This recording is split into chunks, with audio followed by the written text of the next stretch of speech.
हाँ तो छात्र हम मैट्रिक्स पढ़ा रहे, आ जाइए। चलिए तो मैट्रिक्स में क्या करना है जी, मैट्रिक्स किसको कहते हैं। सबसे पहले तो मैट्रिक्स लिखा रहेगा कुछ इस तरीका से, बाड़ी ब्रैकेट के रूप में। कैसे?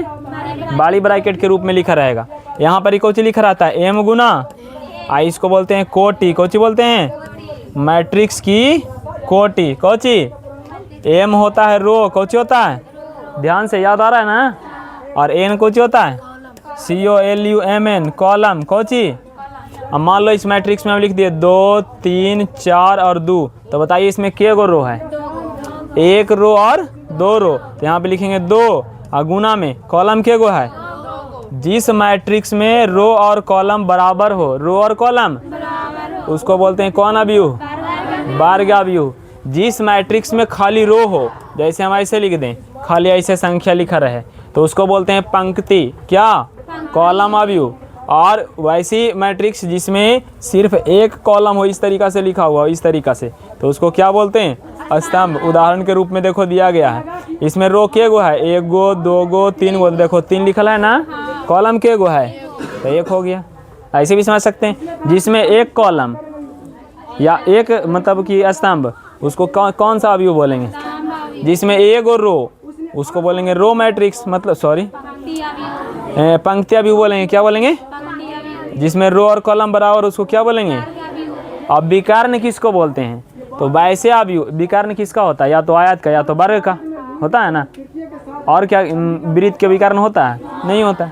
तो सबसे पहले विकर्ण अव्यूह होने के लिए वर्ग होना चाहिए। क्या होना चाहिए? मतलब ये दोनों बराबर होना चाहिए। क्या होना चाहिए? और उसमें विकर्ण अव्यूह में विकर्ण वाला मान रहता है, बाकी सब 0 रहता है। बाकी सब जैसे देखो इसमें दिख रहा है।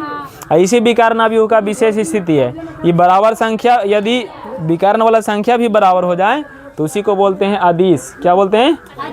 यहाँ अगर बराबर संख्या 1 1 हो जाए तो उसको कौन सा अव्यूह बोलते हैं? फिर से विकर्ण से वर्ग अव्यूह के बाद 4 गो है, एक ही रहेगा। वर्ग किसको बोलेंगे? जिसमें रो और कॉलम बराबर हो। रो और कॉलम ऑब्जेक्टिव कैसे पूछेगा? इस तरीका से दे देगा, ऐसे यहाँ लिख देगा AIJ, यहाँ लिख देगा M गुना N, बोलेगा बताइए ये वाला मैट्रिक्स वर्ग अव्यूह कब होगा? जब M बड़ा होगा N से, M छोटा होगा N से, M बराबर होगा N के, या इनमें से कोई नहीं। तो कौन वाला ऑप्शन सही होगा? वर्ग अव्यूह तभी होगा जब ये दोनों आपस में कौची रहे, वही ना समझा रहे थे कि दोनों आपस में क्या हो जाए। तो ये सब बात पे ध्यान देना, यहाँ से ऑब्जेक्टिव निकलता है जी। तो वर्ग अव्यूह किसको बोलेंगे? वर्ग अव्यूह जिसमें रो और कॉलम। विकर्ण किसको बोलेंगे? जिसके डायगोनल रहे, विकर्ण दिखेगा तो विकर्ण अव्यूह। अब विकर्ण बराबर होगा तो अदिश स्केलर, और बराबर संख्या 1 1 हो जाएगा तो कौची? आइडेंटिटी, तत्समक। अब शून्य अव्यूह किसको बोलेंगे? तो ये भी सोचे की जरूरत है। जेकर सभी मिला के कोची? शून्य। तो आंसर भी कोची? नीचे देखते हैं कोची दिया है। देखो अभी अव्यूह की कोटि बता रहे थे। देखो यहाँ पे पूछा है ना, क्या बोल रहा है कि कोई जो अव्यूह है A, अगर कुछ इस तरीका से लिखा रहता है तो उसमें M गुना N के रूप में जो लिखा होता है, उसमें M को बोलते हैं रो और N को बोलते हैं कॉलम। और इस M गुना N को टोटल को हम बोलते हैं अव्यूह की। अब मान लो हम एक क्वेश्चन देते हैं, मान लीजिए कि हम आपको क्वेश्चन दे रहे हैं, क्या कर रहे हैं? 3 2 5 1 2 3। हम बोले बताइए इसका कोटि क्या होगा? कोटि 2 इंटू 3 3 इंटू 2 3 इंटू 3 2 इंटू 5 क्या होगा जी? सोच लो बढ़िया से। के गो रो है इसमें? तो शुरू में तो 2 होगा, और शुरू में 2 का 2 ऑप्शन दिख रहा है। कॉलम के गो है? तो आंसर होगा 2 गुना। समझ में आ रहा है कि नहीं? एकदम ऑप्शन ऐसे पूछेगा ऑब्जेक्टिव में, एकदम ध्यान से समझते जाइए, खाली जैसे बोल रहे हैं वैसे समझते चलना, एकदम पूरा पूछेगा। अब उसके अंदर बताए थे कि किसी दिए गए मैट्रिक्स में मान लो A है, B है, C है, 4 है, 3 है, 0 है, या इसी तरीक़े से, तो हम बोले थे कि एग्जैक्ट लोकेशन कैसे बताएंगे। जैसे हम बताएंगे हमारा घर कहाँ है, एशिया महादेश के भारत देश में, ऐसे करके बताना पड़ेगा ना एग्जैक्ट लोकेशन।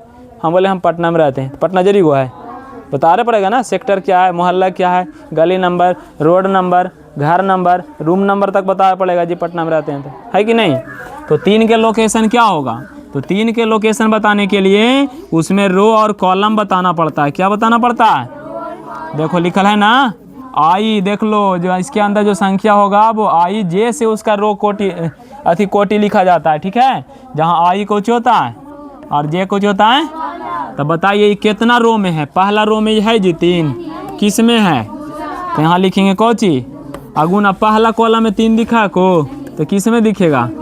तो 2 गुना, कोई दिक्कत समझ में आ रहा है? बनेगा ना? कोई भी संख्या मतलब मैट्रिक्स इस तरीक़ा से दे दे 2 3 4 -3 3 2 0 और आपसे बोल दे हाँ हाँ बोलो ना।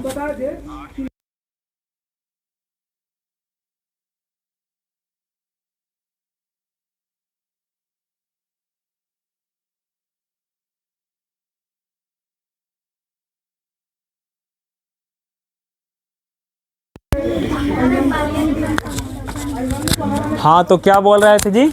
बोल रहे थे कि अवयव को यदि अवयव में किसी दिए गए अवयव का एड्रेस पूछ दें तो एड्रेस बताने के लिए उसका लोकेशन पूर्ण रूप से देखेंगे। जैसे मान लेते हैं 4 के निकालते हैं, किसका? तो 4 का यदि हम कोटि पूछ दे, बताओ जी कहाँ पे लिखा हुआ है? तो पहला रो में दिख रहा है कि नहीं? तो 1 हो गया। अब बताइए जी कि ये पहला कॉलम में दिखा है, दूसरा में, किस में? तो 4 1 3, 4 1 मतलब 4 एक संख्या है जो दिए गए मैट्रिक्स में कहाँ पे लिखा हुआ है जी? पहला रो के तीसरा कॉलम में लिखा हुआ है। समझ में आ रहा है सबको? चलिए अब मान लिया हम ये पूछ रहे हैं कि एक है अवयव ए जो दूसरा रो के तीसरा कॉलम में लिखा है, बताइए वो कौन है?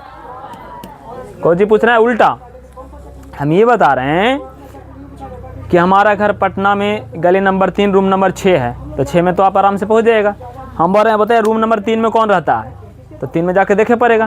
तो देखिए जी दूसरा रो के तीसरा कॉलम में कौन रहता है? पहला रो नहीं, कौन रो? तो दूसरा रो में संख्या है -3 भी है, 2 भी है और हम पूछ रहे तीसरा कॉलम में, पहला कॉलम नहीं, दूसरा भी नहीं, क्या माँ? तो तीसरा कॉलम में कौन है? तो आंसर क्या लिखेंगे? तो उल्टा भी पूछ सकता है, कोटि दे के संख्या पूछ सकता है, संख्या देगा तो कोटि भी पूछ सकता है। इस बात पे विचार करते हुए रात चलना है जी, ठीक है। अब समझेंगे कि कोई भी अवयव जुटता कब है, समान कब होता है, इस तरीक़ा से। जैसे एक अवयव दे दिए 2 3 4, यहाँ 2 दे दिए, हम बोले ये दोनों बराबर है जी, देखिए तो 3 2 1 4 3 2, तो ये दोनों बराबर नहीं होगा। बात रहा काहे सॉरी, समान अवयव की कोटि तथा अवयव समान होते हैं। क्या होते हैं? तो इसका कोटि क्या है? 2 गुना 2। ऐसा कोटि क्या है? 2 गुना 3। ये दोनों बराबर है? कोई भी अगर 2 मैट्रिक्स दे दे इस तरीक़ा से, मान लो ये x है, 2 है, 4 है, 3 है, और यहाँ पर ही हम दे दे 3 2 4 और 3, तो ये वाला मैट्रिक्स के बराबर है। इस बात का मतलब ये है कि एकदम बिल्कुल फोटोकॉपी है, बिल्कुल। यहाँ पर एक कोची है, तो यहाँ पर क्या है? यहाँ पर क्या है? यहाँ पे तो यहाँ पे x है, यहाँ पे क्या है? मतलब x के मान कितना होने वाला है? तो ऐसे समझना, मैट्रिक्स रहेगा तो अवयव की हम बात कर रहे हैं, डिटरमिनेंट्स नहीं, सारणिक की बात नहीं कर रहे हैं। सारणिक में थोड़ा सा बदलता है, सारणिक ऐसे लिखा होता है और मैट्रिक्स ऐसे लिखा होता है। ओके, दोनों में फर्क देखना है। ऐसा का रहेगा तब बिल्कुल एजा x है, एजा 3, तो x का मान कितना? एकदम डायरेक्ट, कोई दिक्कत? ये हो गया तुलना करके बराबर करने वाला। अब मैट्रिक्स को जोड़ते कब हैं? मैट्रिक्स को, कोई भी मैट्रिक्स जुटेगा तभी जब उसका कोटि समान हो। कोटि समान हो, ये 2 गुना 2 है तो ये भी कोटि होगा 2 गुना। और जोड़ते कब हैं?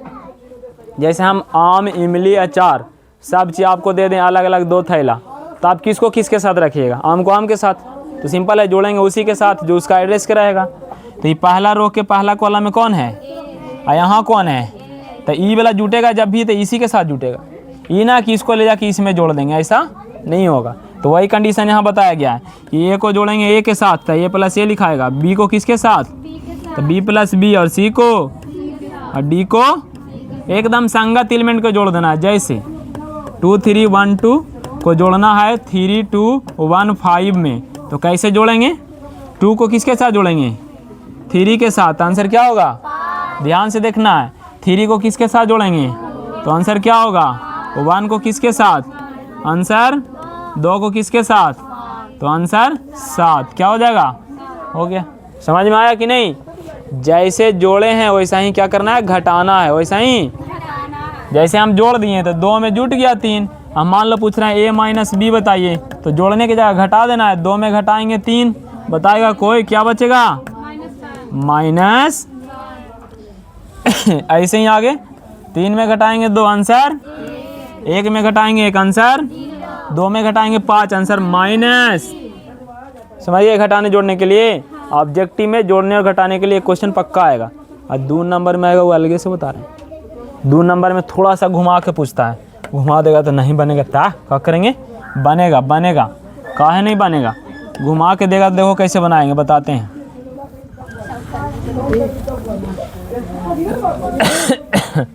देखो घुमा के देगा तो कैसे बनाएंगे। मान लो एक मैट्रिक्स दिया है 3 2 4, 1 2 3, थोड़ा ज़्यादा बड़ा हो गया, ठीक है। इसको हटाते हैं, छोटा करके समझते हैं तो आसान रहेगा, जल्दी भी होगा और मज़ा भी आएगा। बी एक दिया है 3 2 4 5, जैसे हमसे डायरेक्ट पूछा a प्लस बी, तब तो आसान है।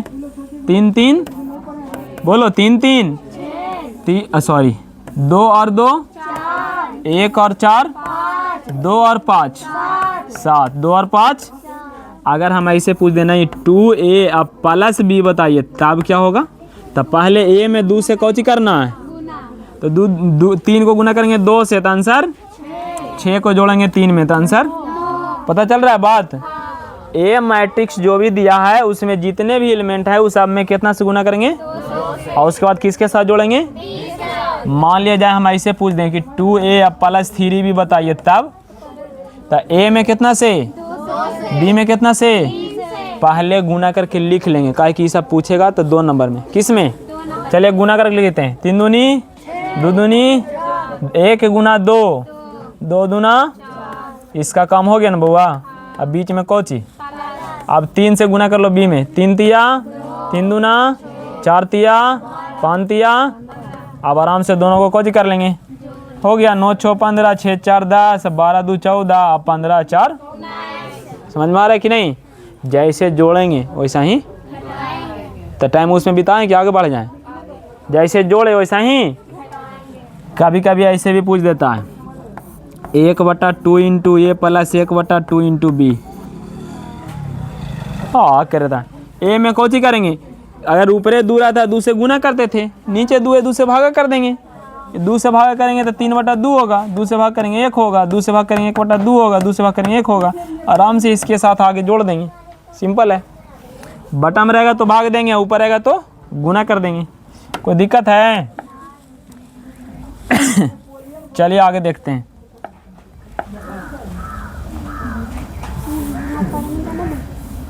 हाँ क्या हुआ, योग हो गया ना जी। देखो अंतर यहाँ पे दिया हुआ है। आप सीखते हैं गुणनफल, कौची गुणनफल सीखते हैं। देखो गुणनफल थोड़ा सा समझ के बनाने वाला चीज़ है, समझ के नहीं बनाएगा तो नहीं बन पाएगा। जैसे देखो क्या कहता है कि अगर ए मैट्रिक्स को बी मैट्रिक्स के साथ गुना करते हैं, ए मैट्रिक्स को बी मैट्रिक्स के साथ गुना करते हैं तो पहले रो को पहला कॉलम से गुना करते हैं। इसमें कहावत है पहले पड़ी तब खड़ी, मतलब रो को गुना करेंगे कॉलम से, रो को ऐसे प्रैक्टिस करेंगे तो ज़्यादा समझ में आएगा। जैसे लिखल भी है ऐसे, रो 1 को गुना करेंगे कॉलम 1 से, देखो है ना लिखल। उसके बाद रो 1 को गुना करेंगे कॉलम 2 से, देखो है लिखल। रो 2 को गुना करेंगे कॉलम 1 से, है ना। रो 2 गुना कॉलम 2, रो 2 गुना कॉलम 2, कौन 2 कॉलम 2। वहाँ पर मिस्टेक है, सही कर लेना इसको, कॉलम 2। तो ए बराबर मान लिया हम लेते हैं 2 3 1 2, बी बराबर लेते हैं। कोई बोलिएगा क्वेश्चन जी कि हम ही लिख दें, बोलेगा तो बोलो। 3 और 4, 3 और 4। चलिए तो हम ए को गुना करते हैं बी से, किसको, ए को बी से। आराम से गुना करना है, कोनो जल्दी नहीं है। पहला रो को पहला कॉलम से, तो 2 गुना 1, देखो गुना वैसा ही होगा, इस संख्या गुना होगा संख्या के साथ, इस संख्या गुना होगा इस संख्या के साथ, ठीक है। 3 गुना 3, अब बीच में लिखे पड़ेगा कोची, अपने मन से प्लस, अगर यहाँ माइनस रहता तो कुछ हो जाता। अब पहला रो को गुना करेंगे दूसरा से, किससे? दो दूनी और 3 चौका बीच में। अब दूसरा रो के पहला कॉलम से गुना करो, 1 गुना 1, 2 गुना 3। चलिए नेक्स्ट 1 गुना 2, 2 गुना 4 तो कितना? अब आराम से जोड़ देंगे, क्या होगा? 9 2 12 4 6 1 8 2। कोई दिक्कत? बस इसी तरीक़ा से आगे निकल जाएंगे, हटा दें। चलिए आगे गुना के बाद देखते हैं ट्रांसपोज। एक क्वेश्चन ट्रांसपोज का आता है जी, अब बड़ा आसान है। ट्रांसपोज को हिंदी में क्या बोलते हैं? परिवर्त। क्या बोलते हैं? ऐसे पूछेगा a बराबर 2 3 1 1 2 3, तो बताइए a डैश के मान कितना? ऐसे लगा रहेगा डैश, कुछ लगा रहेगा, देखो ना है लगा है कि नहीं? तो डैश का मतलब ट्रांसपोज, कोची ट्रांसपोज। और ट्रांसपोज कैसे निकालता है? तो बड़ा आसान है। देखो तो ये 2 3 1 जो है ये कौची में लिखल है? रो में ना है लिखल, तोरा कॉलम में खाली कर देना है, कौची में कर देना है? ए दिले है, अगर आपको ए डैश चाहिए तो कुछ नहीं, ए दी गई संख्या अगर ऐसे है तो उसको कान पकड़ के ऐसे कर दीजिए, हो गया। ऐसे है ना, इसको कान पकड़ो, ऐसे घुमा दो, एकदम कान पकड़ के ऐसे मुँह ऐसे घुमा दो 90 डिग्री, तो 2 3 1 और 1 2 आंसर। बहुत भारी है, ध्यान देना एकदम। परिवर्त जब भी पूछेगा तो रो वाली संख्या को कैसे लिख देना है? कॉलम में, और रो वाली संख्या को फिर से लिख देना है, और 2 गो रहे चाहे 3 गो रहे, कोई दिक्कत? अब मान लिया जाए कि हम ऐसे खड़ा हैं, ठीक है, हमको मूड़ी पकड़ के कोई घुमा दिया ऐसे, एक बार आओ घुमा दिया, तो फिर सीधा हो जाएगा कि नहीं? तो वही कह रहा है कि अगर आप एक बार ट्रांसपोज कर दिए हैं और एक ट्रांसपोज के बाद फिर से कर दिए हैं तो वो सीधा हो जाएगा। हो रहा है सीधा कि नहीं? अब क्या कर रहा है कि कोई संख्या में के से गुना करके ट्रांसपोज करिए, और चाहे पहले ट्रांसपोज कर दीजिए ना, उसके बाद गुना पुना करते रहिएगा, ठीक है? मतलब इस तरीका से समझो ना, पहले मार दीजिए उसके बाद घुमाइए, और चाहे घुमाइए के बाद मार दीजिए, तो बात ये तो बराबर नहीं रहेगा, पिटाना तो है ही है। तो वही कह रहा है कि के में कोई संख्या के गुना करने के बाद यदि ट्रांसपोज करिए और चाहे पहले ट्रांसपोज करिए, वो दोनों आपस में क्या होता है? बराबर। a प्लस बी का ट्रांसपोज बराबर होता है a transpose into B transpose. मतलब 2 विद्यार्थी है, के विद्यार्थी, और दोनों को उल्टा करना है, कुछ करना है तो मार के उल्टा करें, चाहे उल्टा करके मारें, कोई दिक्कत है? तो वही बात है, दोनों को एक दूसरे के साथ पहले मार दीजिए और उसके बाद उल्टा कर दीजिए, और चाहे उल्टा कर दीजिए ना, उसके बाद मारते रहिएगा। घटाव में भी वैसा ही होता है, जोड़ में भी वही। घटाव का नियम नहीं है जी, गलती हो जाएगा। घटाव का ऐसा कोई नियम, जोड़ में a प्लस बी का डैश बराबर a dash plus B dash, गुना कोई संख्या के रहे तो बाहर हो जाता है। इसे समझो ना कि ब्रैकेट में दे ले ना डैश, तो के बाहर हो जाता है, खाली a पर डैश बचता है ना? उल्टा के फिर से उल्टा करेंगे तो कुछ हो जाएगा? सीधा। और गुना में अगर दे ले रहे तो संख्या आगे पीछे हो जाता है, कुछ हो जाता है। जैसे 2 मैट्रिक्स है, एगो a एगो b, दोनों के गुना करके ट्रांसपोज करेंगे तब b आगे हो जाएगा, a पीछे हो जाएगा। b आगे हो गया a, कोई दिक्कत? ऑब्जेक्टिव में ये वाला डायरेक्ट ऑप्शन में दे दे, ऐसा ही दम जैसे दे लो वैसा ही। ए बी का ट्रांसपोज निम्नलिखित में किसके बराबर होगा? ऑप्शन रहा तो बड़ा अच्छा से, A transpose into B transpose. कहते हाँ ठीक है, तो हाँ ए बी हो तो ए पर बी पर, ठीक तो हाँ, यहाँ आंसर कौन सी होती? B dash transpose A dash, ठीक है? तो ध्यान से देखना है और समझना है। अब यहाँ देखो 2 पॉइंट महत्वपूर्ण है, सम्मित और विषम सम्मित। इसको बढ़िया से देख लो, कौन सी लिखल है? सम्मित। ये कुछ लिखल है विषम सम्मित। सम्मित में प्लस पे फोकस करना है, किस पे? अब विषम सम्मित में कौन सी पे? बस इतना ही पे फोकस करो। सम्मित होगा तो प्लस, अब विषम सम्मित होगा, खाली इतना याद रखो, सम दिखेगा, सम्मित सम, आ रहा है कि नहीं? तो खोजेंगे ऑप्शन में ऐसे जाके, प्लस कहने हो प्लस, तो जाने प्लस दिखेगा आंसर। देखो लिखल ना है, प्लस वाला कुछ लिखल है और माइनस वाला कुछ लिखल है, तो बस प्लस वाला रहेगा तो सम्मित, माइनस वाला रहेगा तो। ये क्वेश्चन पूछता है कि ए कोई दे देगा और आपसे क्या बोलेगा, जैसे 2 3 1 2 दे दिया, आपसे बोलेगा कि सम्मित और विषम सम्मित के योगफल के रूप में व्यक्त करें। तो 2 नंबर का क्वेश्चन होता है जो इस तरीके से फॉर्मूला से बनता है। पहले उसका ट्रांसपोज निकाल लेंगे, क्या कर लेंगे? और दोनों के जोड़ के और 2 से भाग, एक बार घटा के 2 से भाग, और जो भी आएगा उस संख्या को क्या कर देंगे, जोड़ देंगे। तो अगर हुआ तो ठीक, नहीं हुआ तो कोई दिक्कत नहीं, लेकिन याद रखना है सम मतलब प्लस और विषम मतलब देखो है ना, प्लस वाला सम और माइनस वाला ध्यान रखो अभी, काहे कि जब प्रैक्टिस करेंगे तो आने वाला क्वेश्चन एकदम दिखेगा साफ। बताओ कौन वाला सम है, AB plus BA, AB minus BA कौन है बताओ, सम कौन है, सम मतलब प्लस और विषम मतलब, अभी आवेगा तुम ध्यान से देखना। व्युत्क्रमणीय अवयव इन्वर्स मैट्रिक्स बोल रहा है, इन्वर्टिबल मैट्रिक्स। इसमें क्या होता है कि कोई संख्या उल्टा तभी होता बउआ जब A का मॉड 0 ना हो। A का मॉड 0 कहीं पे लिखल होगा, बढ़िया से देखो, देखो लिखल है ना, कोई अवयव व्युत्क्रमणीय तब होता है जब उसका कोची शून्य नहीं हो। अगर शून्य हो जाता है तो उसका अथी नहीं निकलता व्युत्क्रम। व्युत्क्रम को ऐसे लिखते हैं, ए इन्वर्स से, कोची से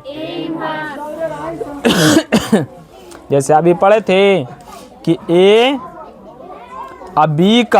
और B का ट्रांसपोज बराबर होता है B transpose into A transpose.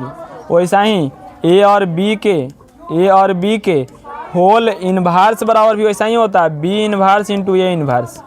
इस पे ध्यान देना है, इन्वर्स में भी दिखेगा तो वैसा ही मारना है, ठीक है।